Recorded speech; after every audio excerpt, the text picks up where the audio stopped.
One. Hariom.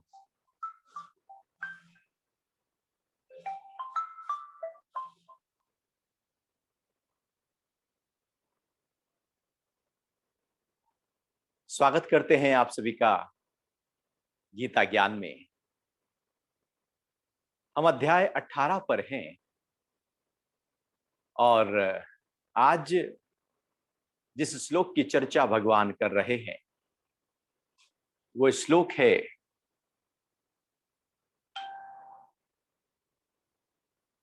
42।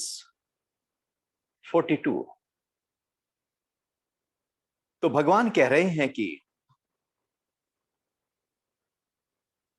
मन का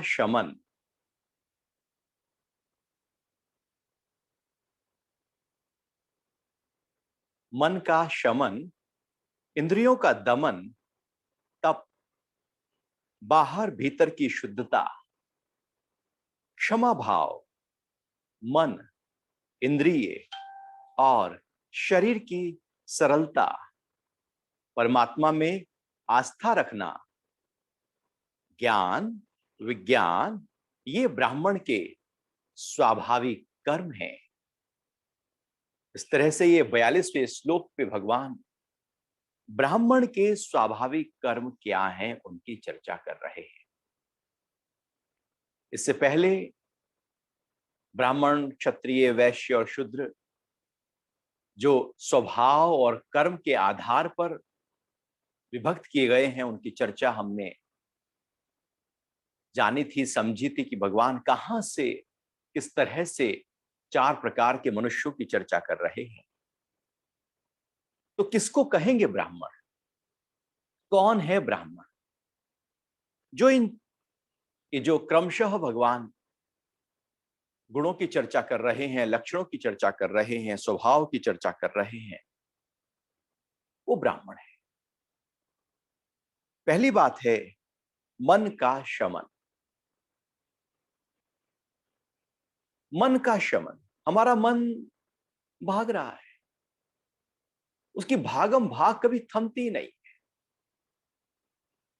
एक जैसे पक्षी होता है ना, तो वो एक डाली से दूसरी डाली पे, एक मुंडेर से दूसरी मुंडेर पे, एक छत से दूसरी छत पे, एक पोल से दूसरे पोल पे, एक जगह से दूसरी जगह पर, कभी ऊपर, कभी बिल्कुल नीचे बैठ गया, कभी छत पे बैठ गया। मन भी कुछ ऐसे ही है, भाग रहा है। कभी बहुत ऊंचाइयां छू लेगा, कभी एकदम नीचे डाउन पे आ जाएगा, कभी इधर से इस ख्याल से उस ख्याल में भागेगा। इस तरह से ये मन कभी भी ठहर नहीं पाता और हमको बंदी बना लेता है, हमारा बॉस बनकर बैठ जाता है, हमें उलझा देता है और हमें लगता है कि मन में जो ख्याल है वही तो मैं हूं, और उन्हीं ख्यालों को हम ठीक करने में लग जाते हैं। सोचते हैं ख्याल ठीक हो गए तो मैं ठीक हो गया। भला ख्यालों के ठीक होने से हम थोड़ी ठीक होते हैं। ख्याल कहां से आ रहे हैं, ठीक तो वहां करना है। ख्याल तो ऊपर के पटल पर आ रहे हैं, और गहरे में यदि वासना भरी पड़ी है, गहरे में यदि क्रोध है, गहरे में यदि मोह है, गहरे में यदि लोभ है, तो ख्याल तो फिर वैसे ही प्रकट होंगे। अब हम ऊपर के ख्यालों को हटाएं, उससे कुछ होगा ना। शम का मतलब है कि अपने मन को शांत करना, उसको ठहरा देना। वैसे मन और शांति ये दो अलग अलग चीजें हैं। मन मतलब जगत, ख्याल, विचार, उलझन, समस्या। मन मतलब जगत पूरी तरह से खड़ा हुआ। शांति मतलब पूरी तरह से ठहराव। मन में शांति कुछ नहीं होती, या तो मन होता है या शांति होती है। जब शांति होती है तो मन नहीं होता, जब मन होता है तो शांति नहीं। एक ख्याल भी यदि आ गया तो शांति तो हिल गई। तालाब है, शांत पानी, एक छोटा सा कंकर भी डालोगे तो उसमें चाहे तरंगे छोटी उठे, वो जो घेरा उसका उठा है, जहां पर पत्थर डाला, चाहे वो छोटा जाए लेकिन जाएगा जरूर। वो जो निर्वात एकदम शांत जल खड़ा था, उसमें तो हलचल पैदा हो ही गई। ये जो हलचलें हैं ये हमारे मन को हिलाती है। तो मन का शमन अर्थात जिसने अपने मन को शांत किया है, ठहराया है, और ब्राह्मण मतलब जो लगातार वेद अध्ययन कर रहे हैं, मंत्रोच्चारण कर रहे हैं, तो मंत्र एक ऐसी साधना है जो हमारे मन को शांत करती है। इसलिए नाम जप जो है वो बड़ा महत्वपूर्ण होता है मन को शांत करने के लिए। कोई भी मन में उलझन चल रही हो, आपको एक नाम जप लेना शुरू कर दे, एक जप शुरू कर दे, एक मंत्र शुरू कर दे, मन ठहरने लगेगा। और लगातार इस तरह से एक प्रोसेस, एक प्रक्रिया है, टेक्निक है, ये टूल्स हैं जैसे काम करते हैं। तो ऐसे का मन शांत हो जाता है। तो पहला स्टेप है कि हमारा मन शांत हो। यदि मन ही शांत नहीं तो ब्राह्मण कैसा? ब्रह्म को तो तब पाए जब पहला स्टेप मन मेरे कंट्रोल में आ जाए। नहीं तो हम तो केवल नाम के ब्राह्मण हो गए, जाति से ब्राह्मण हो गए, जन्म से ब्राह्मण हो गए, लेकिन ब्राह्मण अंदर की स्थिति है। अंदर से स्वाभाविक कर्म क्या उठ रहा है? जब हमारे अंदर से स्वभावतः मन शांत होने लगे, स्वभावतः हो, पकड़ा हुआ ना हो, जबरदस्ती मन को शांत करने की बात ना हो रही हो। हम अक्सर जबरदस्ती मन को शांत करने में लग जाते हैं। वो तो फिर जबरदस्ती जो चीजें की जाती हैं वो तो जब छूटती हैं तो फिर वो भागती है। वो तो जबरदस्ती है नहीं, स्वभाव से मन शांत होने लगे। तो अपने मन को शमन मतलब शांत, जिसका मन है, मन का शांत हो जाना, या यूं कहें कि उपद्रवों का थम जाना, ख्यालों का हट जाना, विचारों का हट जाना, मन पूरी तरह से एक ठहराव का अनुभव जब लगातार कर रहा हो। और दूसरी बात कह रहे हैं कि इंद्रियों का दमन। अभी जो इंद्रियां हैं, आंख, नाक, कान, 5 ज्ञान इंद्रियां, 5 कर्म इंद्रियां, ये तो भाग रही हैं। मन भाग रहा है तो ये भाग रही है। यदि मन शांत हो तो इंद्रियों को शांत किया जा सकता है। मन ठहर जाए, मन मना कर दे, मैं नहीं जाता आंख के दृश्य के साथ, मुझे नहीं जाना किसी की निंदा के साथ में, मुझे नहीं जाना ऐसे किसी कहीं दूर खाने पे, तो मन मना कर दे कि मुझे रुचि नहीं है, तो इंद्रियां कुछ नहीं कर सकती। वो तो पंगु हैं, उनका अपना कुछ नहीं। उनको तो मन चाहिए, उनको तो पीछे से सपोर्ट चाहिए, उनको तो पीछे से वासनाएं चाहिए, उनको तो पीछे से रुचि चाहिए, तब वो कुछ करेंगे। वो तो एक इंस्ट्रूमेंट है। कार अपने आप नहीं जा रही है, उसको ले जाया जाता है। नहीं तो जहां खड़ी है वहीं खड़ी है। वस्तुएं एक जगह से दूसरी जगह पर ले जाई जाती है। ऐसे ही इंद्रियां भी जब अंदर से रुचि पैदा होती है तो बाहर की तरफ दौड़ती है, अन्यथा वो नहीं दौड़े। और ध्यान में नहीं दौड़ती, मौन में नहीं दौड़ती, एकांत में और एकाग्रता में नहीं दौड़ती, सत्संग में नहीं दौड़ती, स्वाध्याय में नहीं दौड़ती। इंद्रियां ठहर जाती हैं, इसी को प्रत्याहार कहते हैं। तो इंद्रियों का दमन करना है। दमन का मतलब होता है एक तो दबा देना, एक होता है जागरूक होकर दबाना। वहां पर दबाया नहीं जाता, वो दब जाती है। शांत किया नहीं जाता, शांत हो जाती है, क्योंकि पीछे से कुछ उपद्रव उठ नहीं रहा है। ऐसा नहीं कि एक बार इंद्रियां यदि दबा दी तो फिर वो कभी भी काम नहीं करेंगी। नहीं, जब जरूरत है तब देखें, सुने, सूंघे, बोले, घूमे फिरे, मेरे कंट्रोल में है। तो ब्राह्मण के कंट्रोल में उसका मन है और उसकी इंद्रियां हैं। क्योंकि यदि ऊर्जा ही बाहर बह रही है तो ब्राह्मण का मतलब है जिसने ऊर्जा को इकट्ठा करके अंतर्मुखी कर लिया हो, वो ब्राह्मण है। तो ऊर्जा जिन जिन रस्तों से बाहर बह रही है, बह सकती है, भगवान सब रस्तों को बंद करने की बात कर रहे हैं। रास्ते बंद तो हो, रास्ते ही खुले पड़े हैं तो सब कुछ तो फिर वहीं से ही बहेगा, एनर्जी तो सारी वहीं से बहेगी। तो मन बंद हो जाए, इंद्रियां बंद हो जाए, ये जो हमारे 10 द्वार हैं, 5 ज्ञानेंद्रियां, 5 कर्मेंद्रियां और एक ये मन, 11 ये द्वार मेरे कंट्रोल में आ जाए। जब जरूरत हो तब मन का प्रयोग हो, इंद्रियों का प्रयोग हो, अन्यथा नहीं। और फिर आगे कह रहे हैं तप।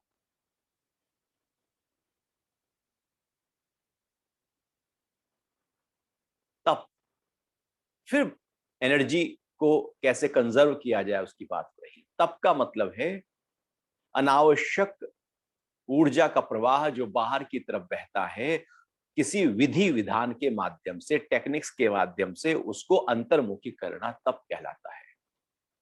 जो तप हमको ताकत देता है, सहन शक्ति देता है, मजबूती देता है। तपो द्वंद्व सहनम, जो द्वंद्व हैं जीवन के, उनको सहन करने की शक्ति, क्षमता, सामर्थ्य और धैर्य देता है तप। जिनके पास तप होता है वो सहन कर सकते हैं, वो धैर्य कर सकते हैं विपरीत परिस्थितियों को भी। और यदि तप नहीं है, तपाया नहीं है अपने को, तो बड़ा मुश्किल हो जाएगा। फिर तो जरा से भी कोई बाहर की परिस्थिति एकदम हमको हिला देगी। तप मजबूती देते हैं, जैसे किसी धातु को तपाकर उसको और सॉलिड कर दिया जाता है। तप गई है वो, जैसे माटी को गीली करके और उसके बाद फिर तपा के उसको घड़ा बनाया जाता है, तो वो मट्टी जो बिल्कुल गीली थी वो तो बहुत सॉफ्ट थी, और तपने से वो मजबूत हो जाती है। आटा गूंद रहे हैं, फिर आपने रोटी बेली और बिल्कुल लिपलिपी सी है, और जैसे ही तवे पर तपाएंगे उसको, वो एकदम अच्छी हो जाएगी, खाने योग्य बन जाएगी, क्योंकि तपी है वो, अब योग्य बनी है वो। तप भी साधना की योग्यता है। अब हम बिना तप के साधना में जाएं, या यूं कहें कि साधना ही तप है या तप ही साधना है, तो तप तो चाहिए, क्योंकि दिन भर सुबह से रात्रि तक कैसे उठना है, बैठना है, बोलना है, क्या करना है, क्या नहीं करना, क्या कार्य पहले करना है, क्या बाद में करना है, व्यवस्था कैसे हो, ऊर्जा का संचय कैसे हो, भोजन पे कैसे ध्यान देना है, तो रात्रि के शयन पर ध्यान कैसे हो हमारा, तो दिन भर के कामों में ध्यान कैसे हो, काम भी हो जाए लेकिन ऊर्जा, थकान ना हो। तो तब होगा जब हम बहुत ही एकाग्र होकर, अपने मन को साध कर जब हम जाएंगे, तो फिर वो एकाग्रता पैदा होगी। और यदि वो मन को नहीं साधा हमने, तो फिर वो कभी भी, क्योंकि मन सधा ही नहीं है, जब मन सधा ही नहीं है तो तप नहीं हो सकता। तप का मतलब ही है इंद्रियों और मन को पूरी तरह से अपने कंट्रोल में कर लेना। तो तप चाहिए। ब्राह्मण का एक स्वाभाविक कर्म है, वो तप में रहता है, वो तपाता रहता है अपने को, वो कोशिश करता है। तपा हुआ शरीर अलग सधता है, जिसका शरीर तपा हुआ नहीं वो बिखर जाएगा, थुलथुला हो जाएगा, ढीला हो जाएगा, मुरझाया हो जाएगा, चेहरा लंबे होने लगेंगे, मायूसियत आ जाएगी, निराशा आ जाएगी, क्योंकि तपा नहीं है।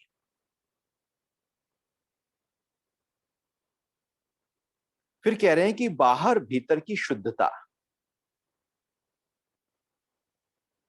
शुद्धता हो।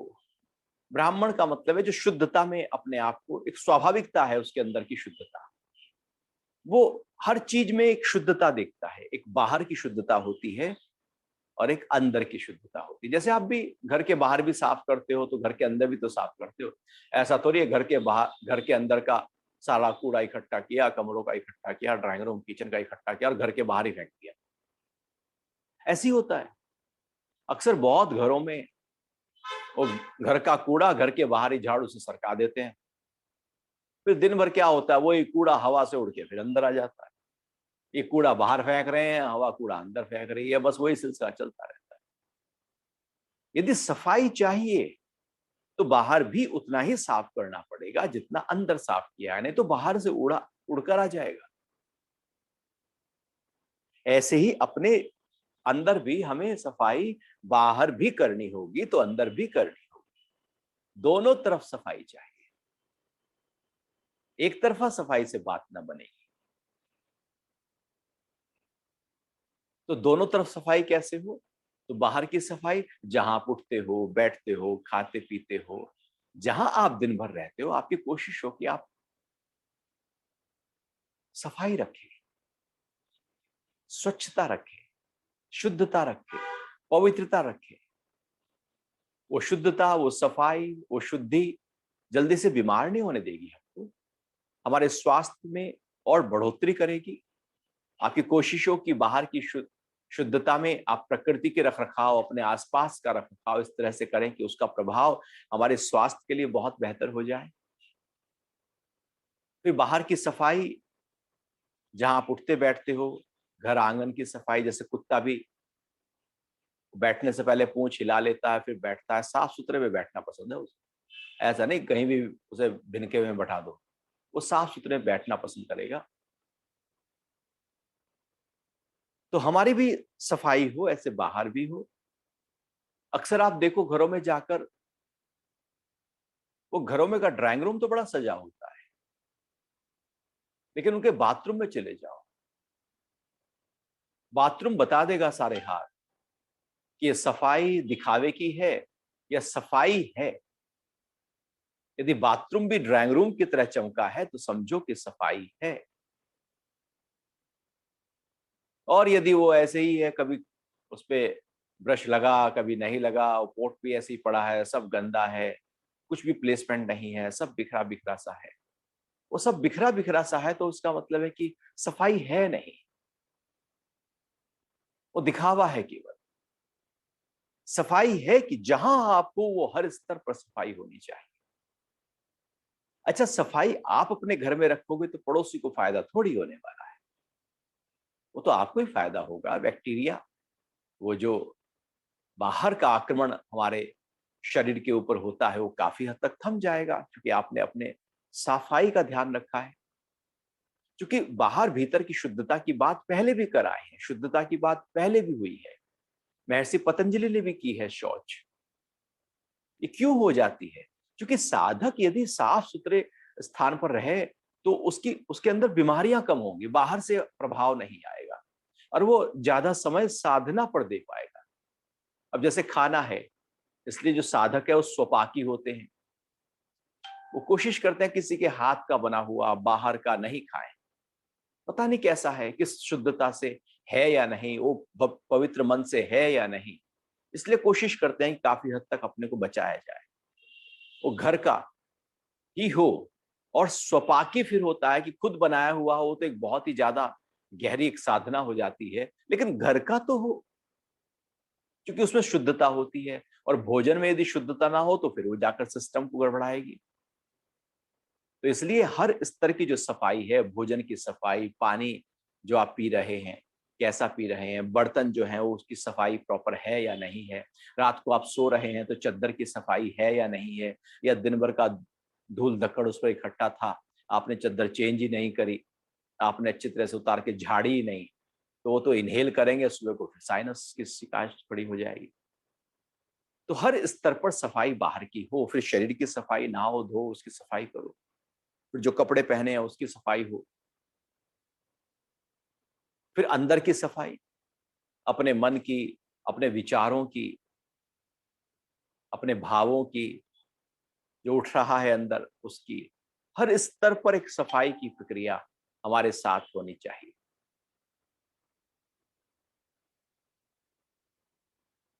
और फिर कह रहे हैं क्षमा भाव। हमारे अंदर अहंकार बहुत है, उसको शांत करने के लिए, वो जो उस अहंकार से जो द्वेष पैदा हुआ है, जो क्रोध पैदा हुआ है, जो झल्लाहट पैदा हुई है, जो झगड़े और दुश्मनी पैदा हुई है, जो दूरियां पैदा हो जाती हैं, हम ना क्षमा लेते हैं ना क्षमा देते हैं, हम तो पकड़ कर बैठ जाते हैं चीजों को। ब्राह्मण का स्वाभाविक स्वभाव होता है कि वो क्षमा करता रहता है। अच्छा, तेने ऐसा कहा था, बस पकड़ लिया उस बात को, वो 4 साल तक पकड़े ही बैठा है, और जिसने कहा था वो भूल भी गया। ये महाशय पकड़े ही बैठे, वो पकड़े रहेंगे सालों साल, यूं ही भारी होते रहेंगे, न जाने किस किस का पकड़ कर रखा हुआ है, ऐसे ही न जाने किस किस की गंदगी हमने अपने अंदर रखी हुई है। वो उसकी गंदगी थी, उसने ऐसा कुछ बोला, उसका मन बिखरा था और हमने वही पकड़ लिया। उसने जब फूल जैसे शब्द दिए तो पकड़ा नहीं, जब गंदी भाषा का प्रयोग किया मन के हलचल के कारण से तो हमने उनको पकड़ लिया। मतलब हमें गंदगी पसंद है, हमें बिखरे हुए शब्द पसंद है। क्यों ना उन उन अच्छे ख्यालों को, यादों को याद करें जो उसके साथ बिताए हैं, लेकिन हम फिर क्षमा भी नहीं करते और अपने आप को हिलाते रहते हैं। हम सबसे ज्यादा हिलते हैं द्वेष के कारण से।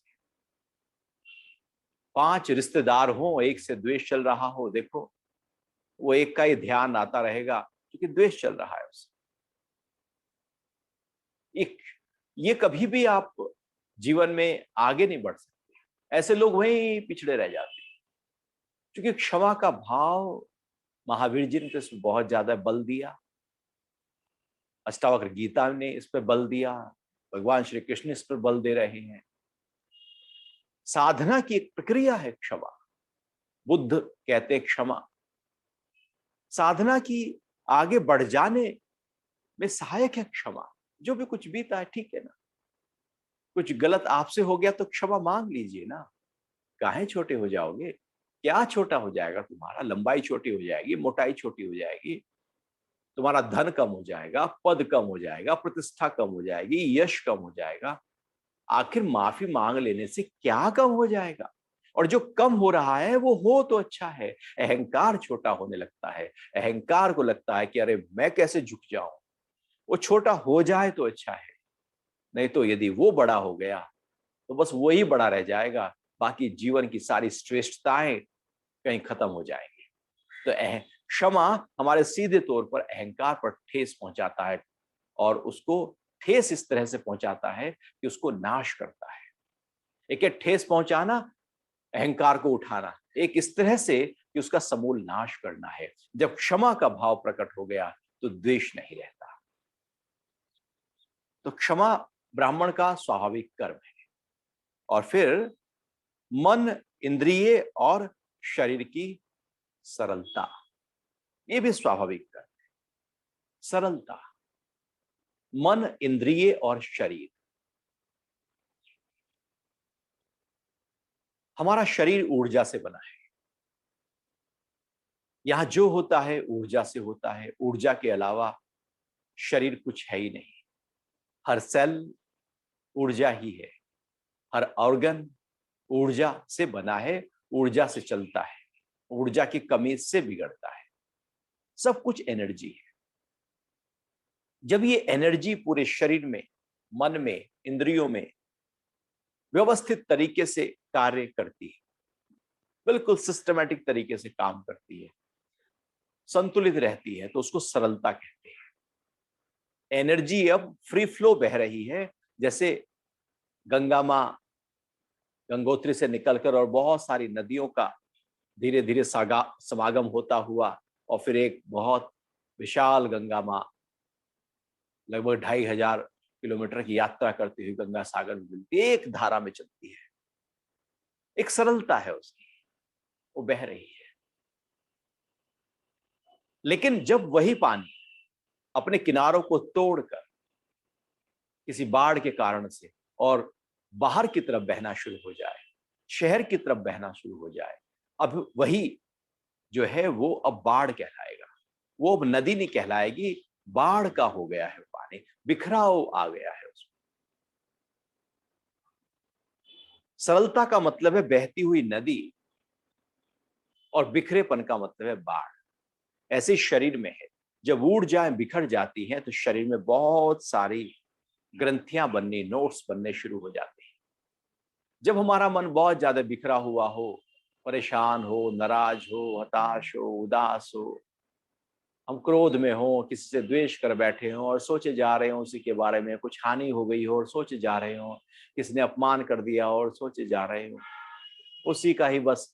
तो लगातार हमारे शरीर में वो जो मन में लगातार एक वो उसका जो चिंता चल रही है, वो हमारे शरीर की ऊर्जा के प्रवाह को रुकावट पैदा करना शुरू कर देता है। और वो शरीर में वो जो रुकावटें हैं वो बहुत ही जगह पर, अलग अलग स्थानों पर एनर्जी बिखर के वहां पर ग्रंथियां बननी शुरू हो जाती हैं, या यूं कहें कि गांठें पड़नी शुरू हो जाती हैं। गांठें जैसे एक धागा है, और लगातार एक धागा है, उसे पकड़ो ऐसे, और उसमें बहुत सारी गांठें लगाई हैं, तो आप जब उसे लेकर चलोगे हाथ से पकड़ते हुए, खींचते हुए डोर को, तो आपको गांठें दिखाई देंगी। गांठों में आपका हाथ जो है, मूवमेंट उसका फ्री फ्लो नहीं होगा, रुकावट के साथ होगा।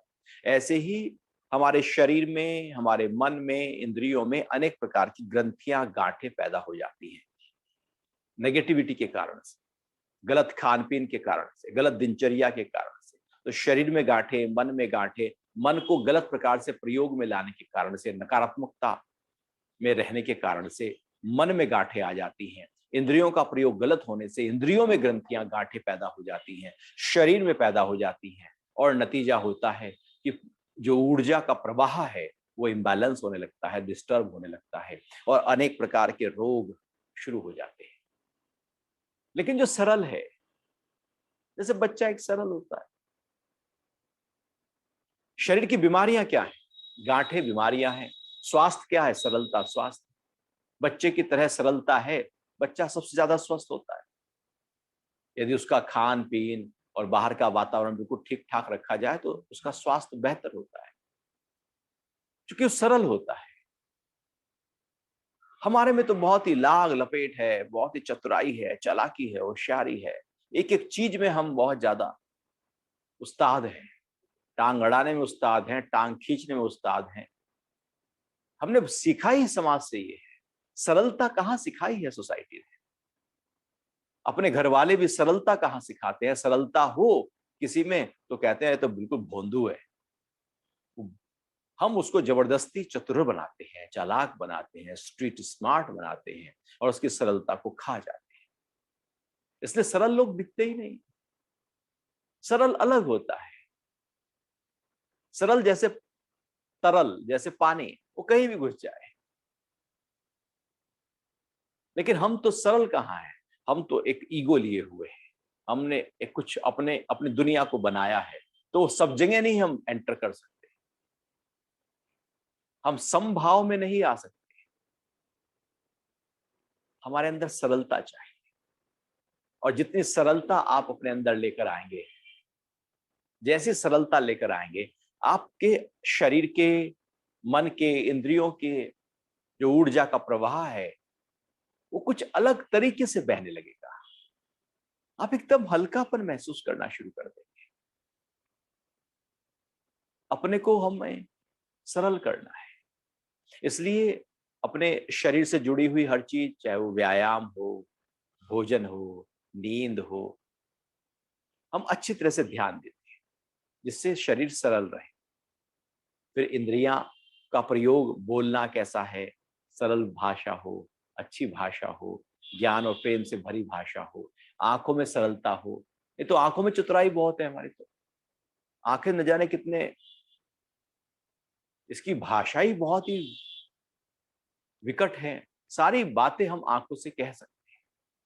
हर भाषा में आंखों का प्रभाव, सामने वाला समझ जाता है कि वैसे भी जब क्रोध होता है तो आंखें कुछ और होती हैं, लोभ की आंखें कुछ और होती हैं, मोह की कुछ और होती हैं। आंखों में सारे विकार उतरते हैं।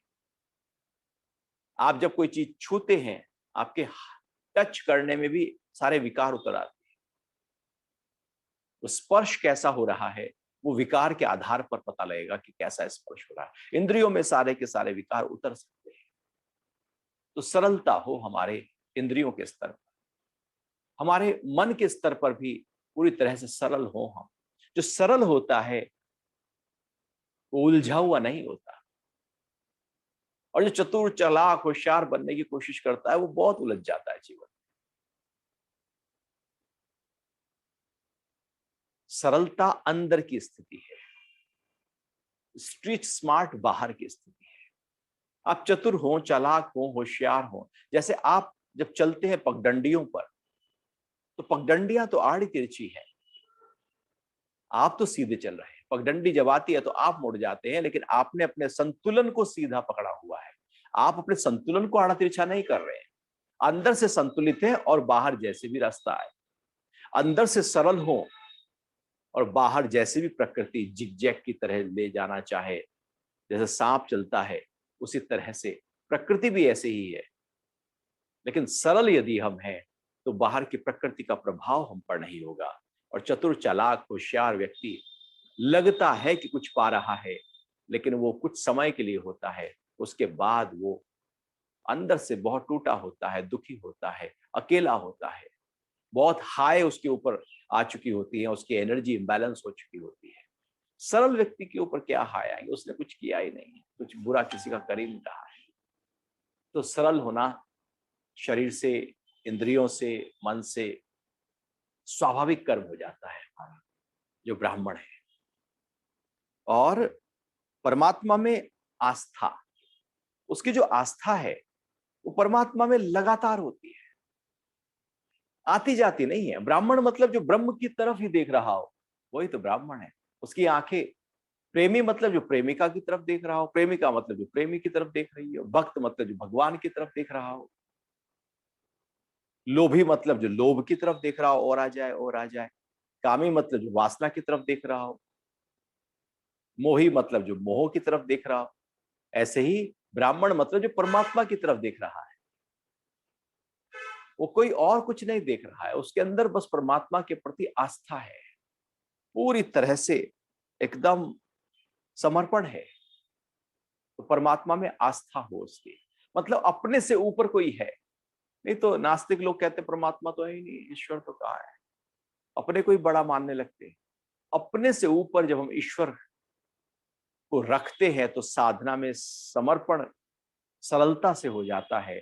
और यदि अपने से ही ऊपर कोई नहीं रखा तो हम किसके आगे समर्पण करेंगे। और समर्पण ना होने से साधना आगे नहीं बढ़ सकती। फिर आगे कह रहे हैं आत्मज्ञान, यानी कि ज्ञान, विज्ञान, ये ब्राह्मण के स्वाभाविक कर्म है। ज्ञान और विज्ञान, ज्ञान अर्थात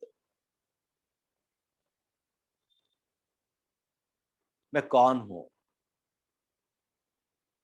क्यों जन्मा हूं, आखिर इस जीवन का, इस जन्म का कारण क्या है, लक्ष्य क्या है। खोज हो भीतर की। सामान्यतः खोज होती है धन की, पद की, यश की, शोहरत की, कीर्ति की, ख्याति की। हम लगे रहते हैं उसमें,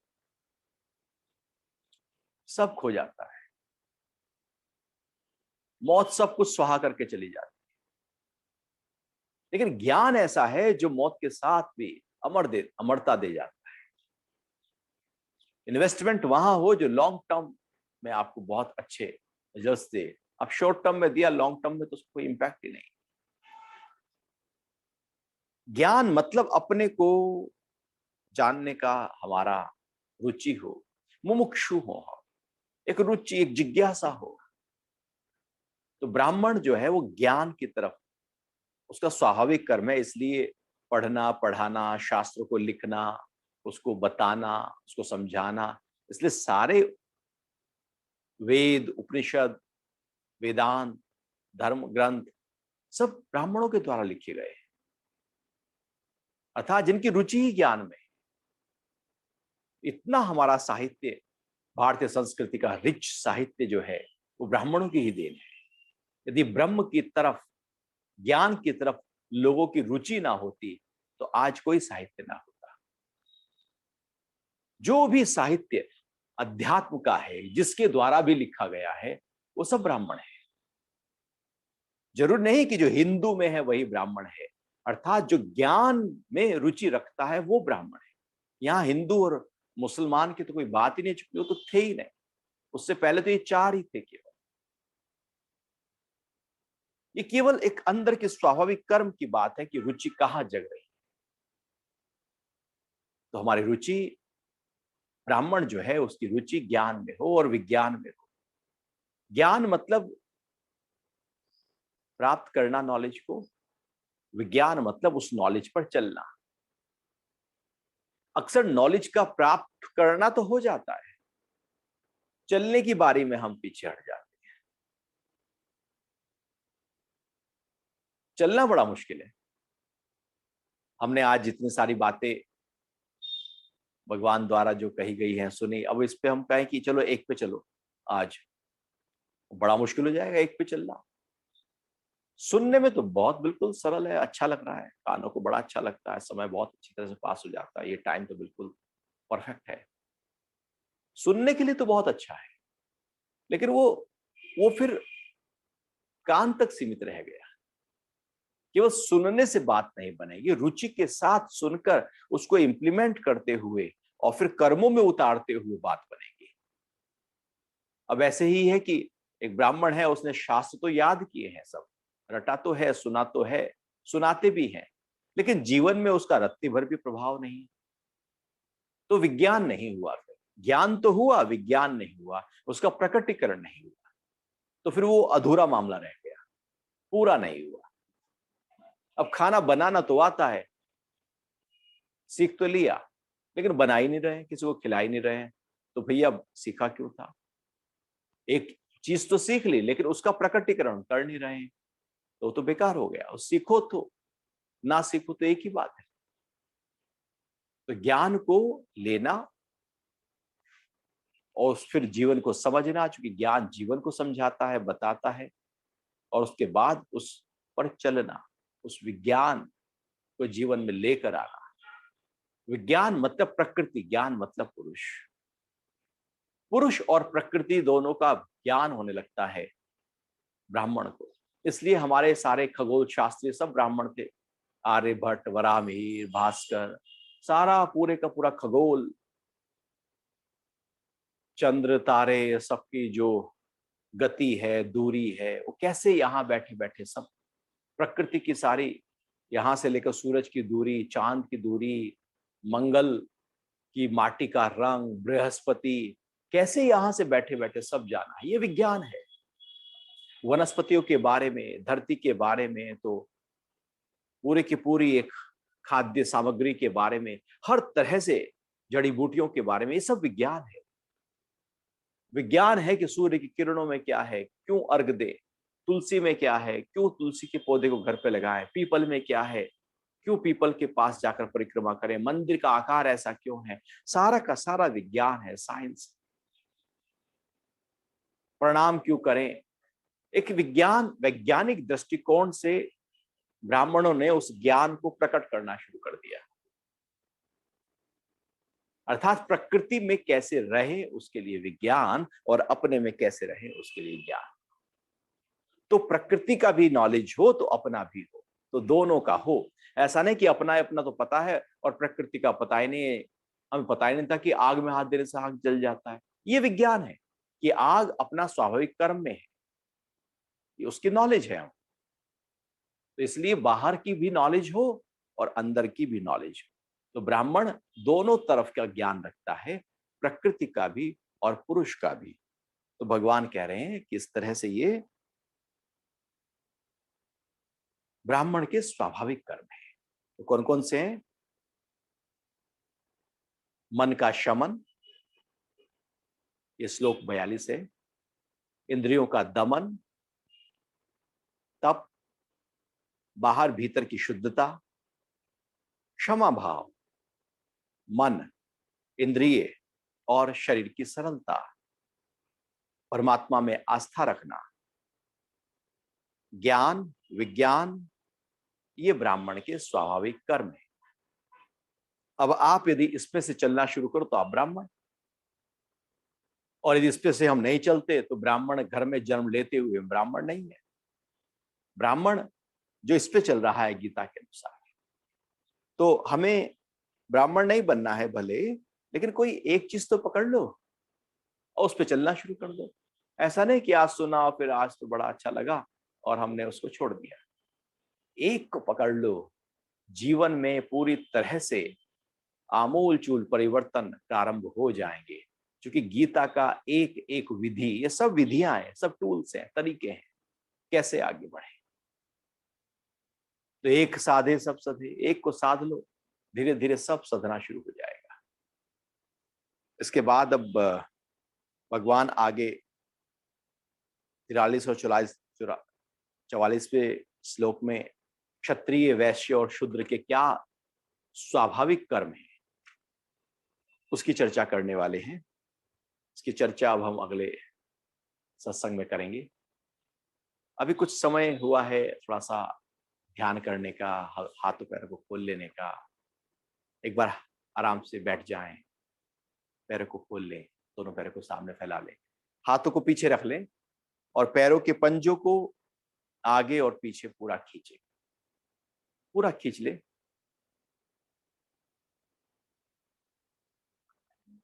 अधिक से अधिक आगे और पीछे पूरा पंजों को खींचा और फिर पंजों को गोल गोल भी घुमा दीजिएगा, पूरा साइड में, पूरा अपनी तरफ, फिर साइड में, बड़े से बड़ा एक सर्कल बनाते हुए पैरों के पंजों से, और फिर बदल कर भी अपने पंजों को गोल गोल घुमा ले।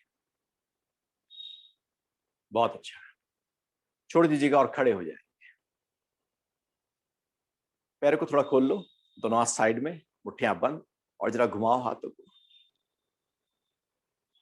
घुमाते जाओ घुमाते जाओ, अच्छी तरह से हाथों को गोल गोल घुमाते हुए। ऐसे ही फिर बदल कर भी घुमाओ, पूरा घुमाओ। खोलो अपने हाथों को, मजबूती देते हुए हाथों को छोड़ दीजिएगा, हाथ कंधों के ऊपर रख लो और कोहनियों को पूरा ऊपर पीछे नीचे आगे घुमाते हुए सांस भरते रहना, निकालते रहना। फिर बदल कर भी उल्टा,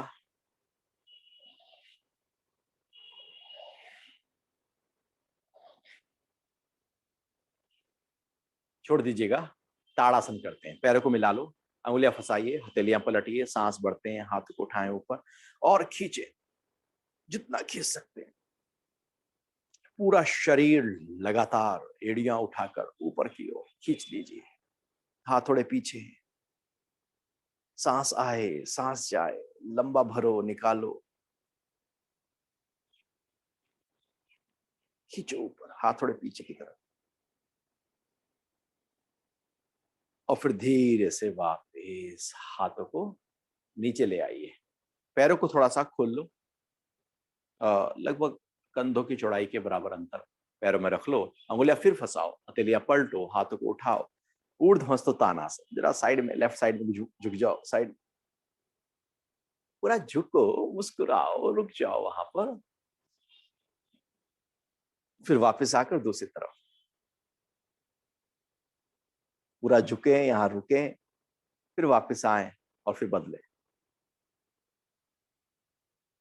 एक बार फिर से वापस आकर बदल लेते हैं, पूरा झुक गए और वापस आकर धीरे से हाथों को नीचे ले आए। बैठ जाएंगे आराम से, गर्दन को घुमा लें, पूरा लेफ्ट और राइट, फिर लेफ्ट और राइट,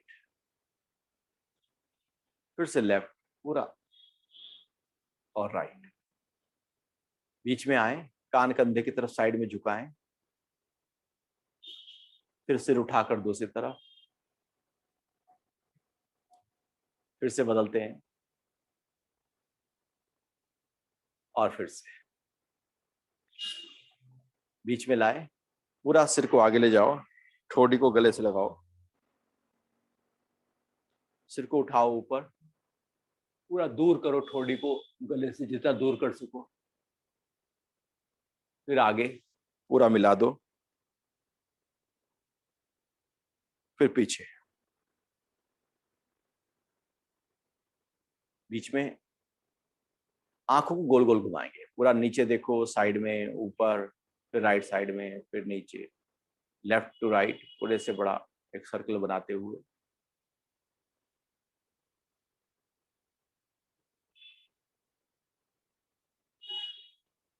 फिर राइट टू लेफ्ट,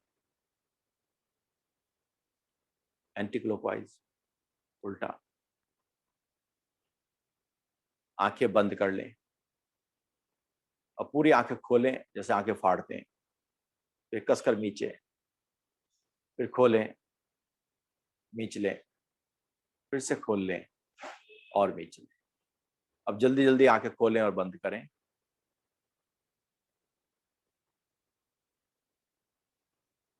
आंखें बंद कर लें। शांत भाव। हथेलियां रगड़ते गर्म कर लें। आंखों पर रखते।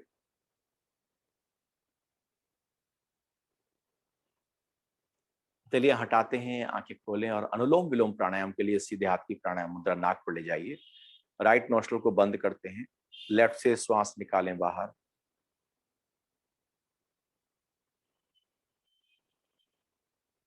पूरा निकालना। तो पूरा सांस भरें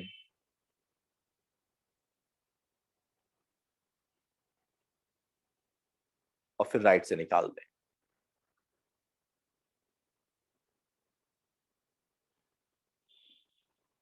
फिर राइट से भर लें।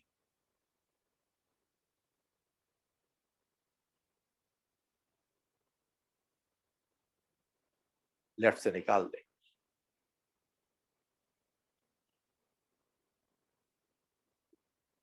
फिर लेफ्ट से भर लें।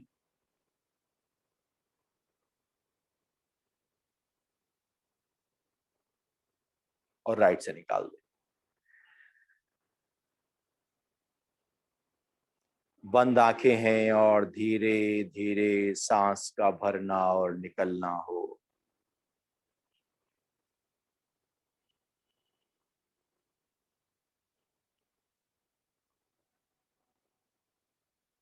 बढ़ते जाओ, निकालते जाओ।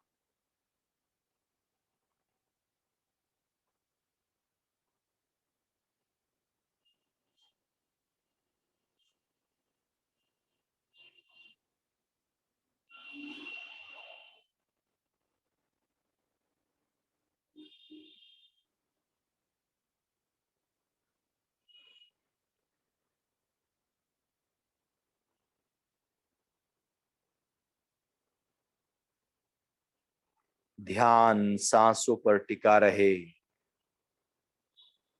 लंबा गहरा सांस भर रहे हैं और निकाल रहे हैं।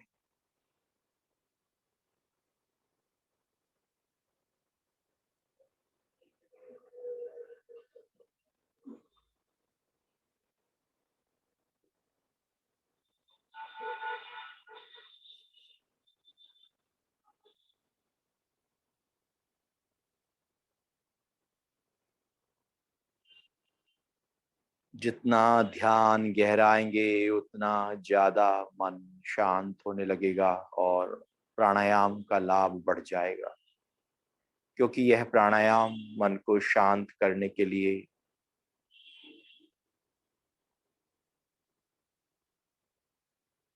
क्रोध चिड़चिड़ेपन को दूर करने के लिए, ब्लड प्रेशर को नियंत्रित बनाए रखने के लिए, जिनको हाई बीपी है उनके लिए, नींद सही ना आती हो, स्मरण शक्ति उतनी बेहतर ना हो, धैर्य ना कर पाते, लाभकारी है अभ्यास। धीरे धीरे भरते रहो और निकालते रहो।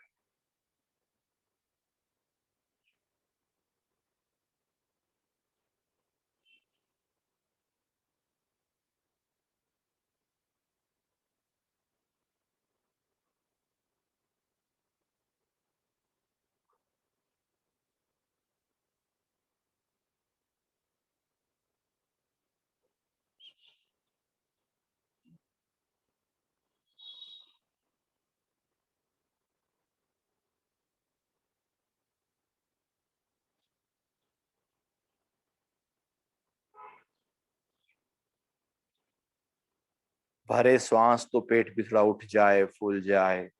निकालें तो पेट पूरा दबने लगे और कोशिश करें कि सांसों में एक रिदम रहे, टूटे ना सांस।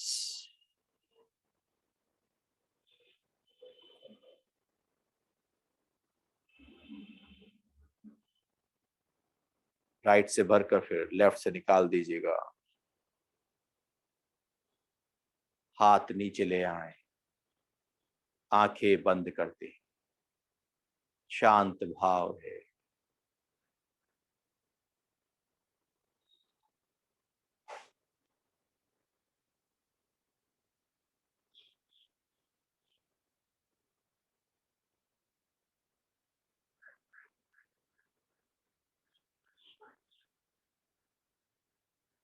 करते हैं भ्रामरी प्राणायाम। सांस पूरा भरें, जब निकालें तो भंवरे जैसी गूंज करें। अंगूठों से कान बंद कर लेते हैं, इंडेक्स फिंगर को आंख पर, रिंग फिंगर को मिडिल फिंगर को नाक पर, रिंग फिंगर को होठ के ऊपर और छोटी को नीचे। सांस भरें।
हाथों को नीचे लाकर ओम का जाप करते हैं।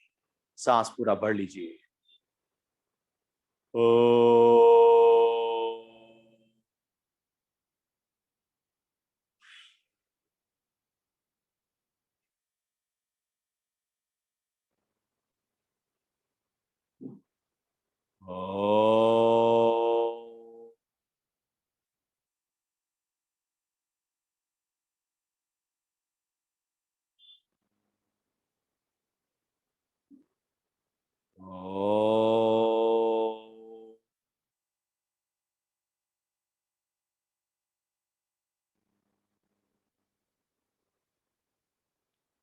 ओम शांति, शांति, शांति। हथेलियों को रगड़ लेते हैं, गर्म कर लें और हथेलियों को रख लें अपनी आंखों के ऊपर। ढक लें अपनी आंखों को और भीतर ही भीतर परम पिता परमात्मा को प्रणाम करें, नमन करें। हथेलियां हटा लेते हैं, आंखें खोल लेते हैं। आज इतना ही। हरि ओम।